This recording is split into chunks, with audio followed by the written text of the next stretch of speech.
పండించిన పంటకి ఎంఆర్పి ఉండదు, కానీ మనం కొనుక్కునే బియ్యానికి మటుకు ఎంఆర్పి రేట్ వేసి మనం కొనుక్కున్న మాట వాస్తవం. అది రైతు సోదరులు కూడా అదునుకి సహకరించి, కరువుకు సహకరించి, వర్షాభావం లేనప్పుడు దాని విధంగా నడుచుకుంటే రైతు కూడా రాజు అవుతాడు.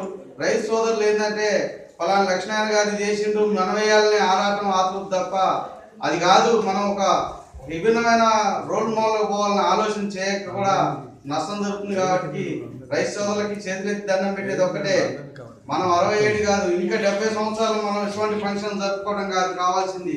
రైతు ఎప్పటికప్పుడు ఆలోచన విధానం మార్చుకొని రైతు యొక్క శ్రేయస్సు ఖచ్చితంగా మనందరం కలిసి చేస్తే తప్ప రైతు ఎప్పుడు బాగుపడ్డు, మనం ఎప్పుడు కూడా మంచిగా ఉన్నాం. రైతు మంచిగా ఉంటేనే మనందరం మంచిగా ఉంటాం. కాబట్టి ఈ యొక్క ఆలోచన అందరూ ప్రతి ఒక్కరికి నాకెందుకనే ఆలోచన కాకుండా మీరందరూ కూడా దీన్ని సహకరించి రైతు సోదరులకి ముఖ్యంగా చెప్పేది ఏంటంటే మీరందరూ దీన్ని ఈ కార్యక్రమానికి ఈ యొక్క విషయాన్ని సహకరించి జనవరిలో మనం తీవ్ర కరువుని చూస్తున్నాం.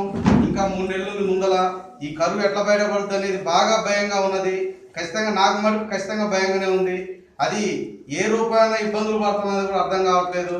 సాగర్లో చూస్తే జలాశయాలు లేవు. వాళ్ళు ఇప్పుడే ఏమంటే ఇంకా 3 నెలలు ఉంది, ఆ 3 నెలలు నీళ్ళు ఎట్టియాలంటే తీయకపోతున్నాము. పొలాలన్నీ నాటు పెట్టి పొట్ట దశకు వచ్చినాయి, వాటికి ఇబ్బంది ఉంది, రకరకాల ఇబ్బందులు ఉన్నాయి. కాబట్టి ఈ యొక్క విషయాన్ని అందరూ సహకరించి రేపు రానున్న భవిష్యత్తులో కూడా అందరం మోటివేట్ అయ్యి మన మండలాన్ని అభివృద్ధి పదంగా తీసుకుపోవాల్సిన అవసరం అందరికీ ఉంటుంది. కాబట్టి ప్రతి ఒక్క రైతు సోదరులు కానీ ప్రతి ఒక్క విద్యావేత్తలు మేధావులు పార్టీలకు అతీతంగా ముందుకు వచ్చి అందరితో కలిసిపోవడానికి నేను కూడా సిద్ధంగా ఉండి మా యొక్క మండల స్థాయిలో అధికారులు కానీ అందరినీ మీకు ఏ ఇబ్బంది వచ్చినా ఖచ్చితంగా నాకు ఒక ఫోన్ కొడితే వ్యవసాయ అధికారులు రావట్లేదని మాకు ఇన్ఫర్మేషన్ ఇస్తే ఖచ్చితంగా మీ దగ్గరకు వచ్చి ఉంటాడు. ఎవరు పని చేయకపోయినా కానీ ఇక్కడ కూడా మేము ఒక టోల్ ఫ్రీ నెంబర్ పెడదాం అనుకున్నాం. ఖచ్చితంగా ఏ అధికారి పని చేయకపోయినా ఏది కాకపోయినా కానీ ఖచ్చితంగా చేయాల్సిన అవసరం ఉంటుంది.